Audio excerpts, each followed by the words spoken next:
Hello and welcome to News Across Nigeria. I'm Anne Uwawadu.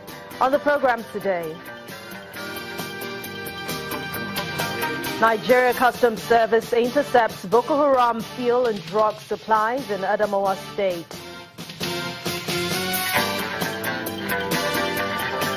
Cross River State launches healthcare policy as Minister of Health Lord Singh with national policy.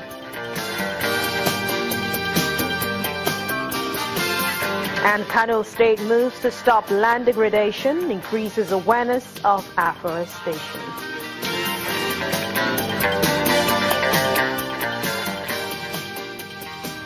Nigeria's capital city, Abuja, today witnessed massive protests as both pro-Buhari and anti-Buhari groups marched through the city, disrupting free movement of vehicles at the city center. While the group led by Nigeria's popular entertainer Charles Aputa is calling on President Buhari to resume or resign, a coalition of civil society groups are asking the president to remain in the United Kingdom to complete his medical treatment before returning. President Buhari's medical vacation to the United Kingdom in the last 3 months has generated mixed reactions from the citizenry. I've always said that the future of the Nigerian survival rests in the hands of the exceptional Nigerian youths.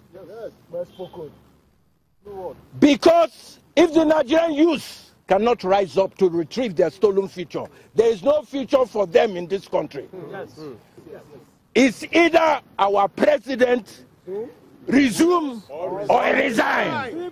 Simple. What do we want? Resume or resign. What do we want? Resume or resign. Our mumu don't do. Our mumu don't do.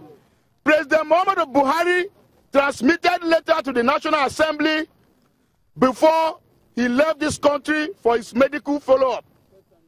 Upon that, the vice president became the acting president of this country.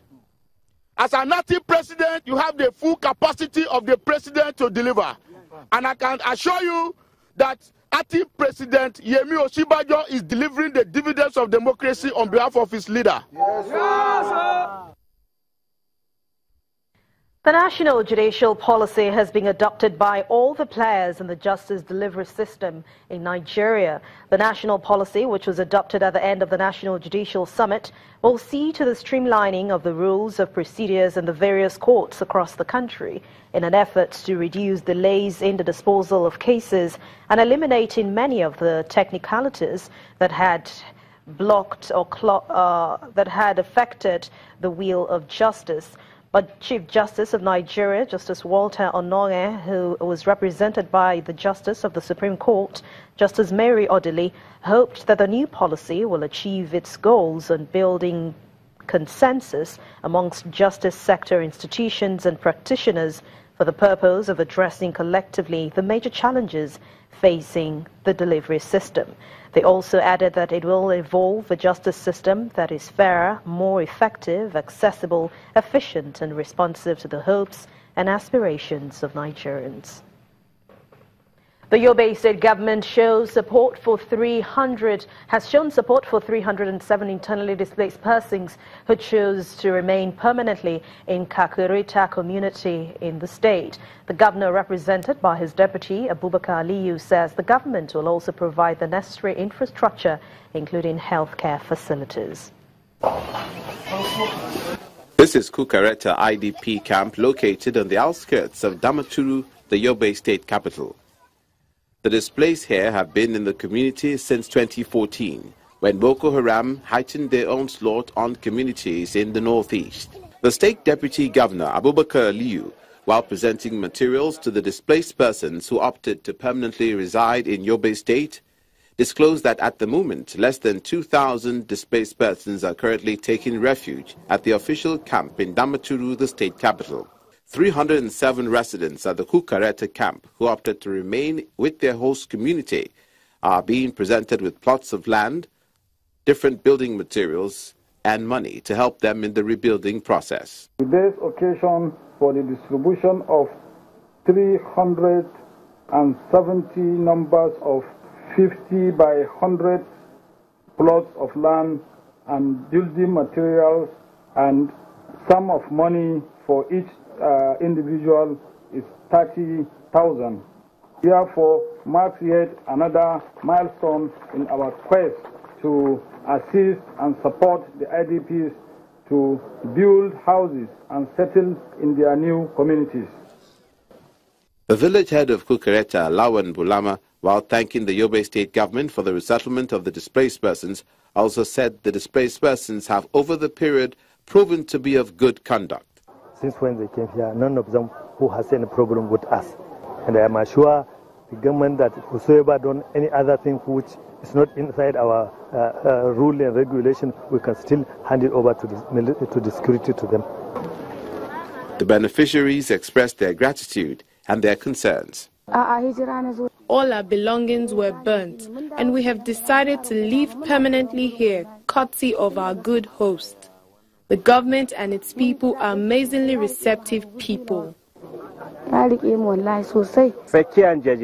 the Yobe government and its people have decided to come to our rescue, we better settle where we are most accepted, because there is no place like where you have means of livelihood within your disposal.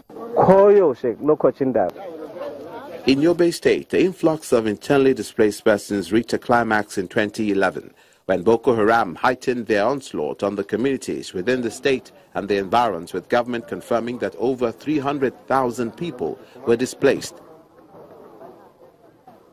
Officials of the Nigerian Customs Service have intercepted a truckload of petroleum products and drugs allegedly meant for the Boko Haram insurgents. The Customs Area Controller in charge of the Adamawa and Taraba Area Command, Mr. Francis Adetoye, who handed over the seizure to the Nigerian Civil Defense Corps in Yola, believes the products were heading towards the Sambisa forest.